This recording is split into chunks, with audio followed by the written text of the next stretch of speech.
మీరు చేసేది red book పాలన కాదంటారా? కాదనగలరా? ఎవరు అనలేదు, ఎందుకంటే వాళ్ళే చెప్తున్నారు ఇది మా అవును మేము రెడ్ బుక్ పాలనే చేస్తున్నాం అని వాళ్ళే అంటున్నారు. మీరెవరు నో అని ఎట్టనగలుగుతారు? కానీ ఇప్పటికీ పుస్తకం చూపిస్తే ఇదిగో అవును రెడ్ బుక్ పాలన అంటున్నారు. వెంకటగిరిలో మా రామకృష్ణ గారు కూడా బుక్లో ఉండే పేర్లు అంటున్నాడు. మా కుర్రాడు పేచి తలబాగులు కొట్టారు. అది చాలదు అన్నట్టు మళ్ళీ గంజాయి కేసు పెట్టారు. అంటే చిన్నపిల్లలు కూడా అర్థం అవుద్ది. 300 గ్రాములు పట్టుకుంటే అక్కడ సిఐ గారు ప్రెస్ మీట్ పెట్టారు. 300 గ్రాములు 9 గంటలకు పెట్టాల్సిన ప్రెస్ మీట్ మళ్ళా మాకు మీటింగ్ ఉంది తిరుపతికి పోవాలని 7 గంటలు నిద్రలేపి మరీ పిలిపించుకొని 23 కేజీలు పట్టుకుంటే ప్రెస్ అంతా స్టేషన్ ముందర ఉంటే రికార్డ్ చేసి వాళ్ళకి ఇచ్చే వెళ్ళిపోయాడు. దొంగ కేసు క్లియర్గా అర్థమవుతుంది. అది కూడా ప్రూవ్ చేస్తా, మీరు చూస్తా ఉండండి. అది కూడా ప్రూవ్ చేస్తా. ఏమన్నా అంటే రెడ్ బుక్ పాలన చూస్తున్నారు కదా. గన్నవరంలో వంశీ గారు మన డిప్యూటీ మేయర్ డిప్యూటీ చైర్మన్ పోస్టులో ఏమి లేకుండా, నెల్లూరులో ఏమైంది? ఒక్కరు లేరు తెలుగుదేశం క్యాండిడేట్ డిప్యూటీ మేయర్ అయ్యారు. తిరుపతిలో ఒకరే డిప్యూటీ మేయర్ అయ్యారు.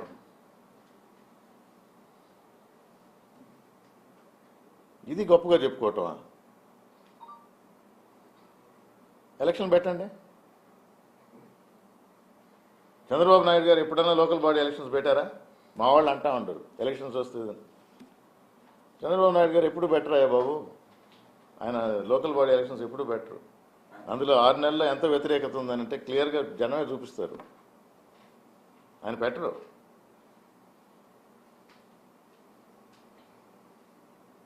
అది కూడా ఎందుకు? కారణం ఏం చెప్తారు? 27లో జమిలీ ఎలక్షన్స్ ఉన్నాయి కాబట్టి ఇంకేముందిలే వచ్చేస్తున్నాయి అని అన్నీ ఒకేసారి చూసుకుందాం.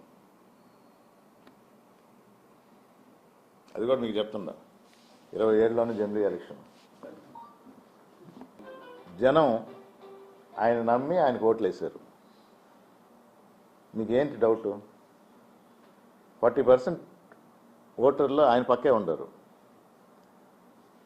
అపోజిషన్ లీడరు మీకు అర్హత లేదు అన్నారు. సరే, ఒక జగన్మోహన్ రెడ్డి లాగా బయటకు వస్తేనే ఇప్పటికీ జనం తండోపతండాలుగా వస్తున్నారు. ఎవరు తోలినోళ్ళు కాదు.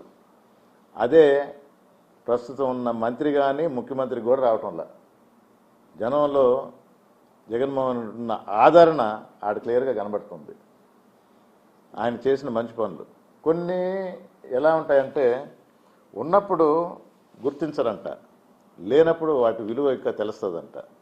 ఈరోజు జగన్మోహన్ రెడ్డి నిజంగా దేవుడయ్యాడు. దేవుడు అని అంటుండరు. ఎందుకంటే అప్పుడు ఇస్తున్నప్పుడు సంక్షేమ పథకాలంటే ఊరికే అకౌంట్లో డబ్బులు వేయటం కాదు, మీ జీవితాలు బాగుపరచడానికి మీ అవసరాలు గుర్తించి ఏ రంగంలో ఎవరికి ఎంత అవసరమో మళ్ళా ఎంత ఇవ్వగలం గవర్నమెంట్ పరంగా కూడా ఆలోచించి చేయటం జరిగింది. అందుకని వాళ్ళు గుర్తుపెట్టుకున్నారు. కానీ ఆ రోజు చంద్రబాబు నాయుడు గారు ఏమన్నారు? ఆయన సొంత డబ్బులా, ఆయన జోబులో నుంచి తీస్తున్నాడా, ఆయన ఆస్తి అమ్ముతున్నాడా, మీ డబ్బులేనాయా అన్నాడు. ఈరోజు అదే ప్రజలు అడుగుతున్నారు, మరి మా డబ్బులు నువ్వు ఎందుకు ఇవ్వటం లేదు అని. ఎప్పుడు కూడా ప్రజలు నోరు తెరిచి అడగరు, రేపు ఎలక్షన్లో చూపిస్తారు. అందుకే నేను చెప్పింది లోకల్ బాడీ ఎలక్షన్స్ పెట్టరు. 27లో జమిలీ ఎలక్షన్స్ ఉన్నాయి. ఆ రోజు ప్రజలందరూ చూపిస్తారు. ఇది వాస్తవం. ఇంకా 2.0 అంటారా? జగన్మోహన్ రెడ్డి గారు సాక్షాత్తు ఓపెన్గానే చెప్పాడు, లీడర్స్గా క్యాడర్కి కార్యకర్తలకి కొంచెం ఇబ్బంది పరిస్థితులు ఎదుర్కొన్నారు. అది ఆయన గుర్తించి మాకు ఒక సందేశం ఇచ్చాడు. నేను జనం గురించే ఆలోచించాను, జనం గురించే చేశాను, ఈసారి మిమ్మల్ని కూడా గుర్తుపెట్టుకొని మీరు నాకు ముఖ్యం, మీకోసం నేను చేస్తాను, జనము ఉంటారు మీరు ఉంటారు అని. అది దాని అర్థం. ఊరికే నోటి మాటగా ఏదో ఒక మాట చెప్పేసి దాన్ని పట్టించుకోనక్కర్లేదు అనేది ఒకరి నైజం. చెప్పిన మాట మీద నిలబడాలి అని ఆచితూచి ఆలోచించి చేయగలిగితేనే చెప్పే నైజం జగన్మోహన్ రెడ్డిది. అదే చేస్తున్నారు. అది 2.2 భయపడుతున్నట్టున్నారు. అప్పుడే 1కే తట్టుకోలేకపోయాము, ఇంకా 2 అంటే ఇంకేంద్ర నాయనా ఇది అన్నట్టు. నాకు అది ఆ విధంగా అర్థమైంది. జగన్ 1 తట్టుకోలేకపోయారు. 40% ఓట్లు పడినాయి, అది గుర్తించండి. ఇప్పుడు జగన్ 2 అంటే ఇది మన వల్ల అయ్యేది కాదు అన్నట్టు క్లారిటీ వచ్చినట్టు ఉంది. మనమా ఏం చేయలేకపోతున్నాం, మనమా మాట తప్పుతున్నాం, మనమా నన్ను నిలబెట్టుకోలేకపోతున్నాం.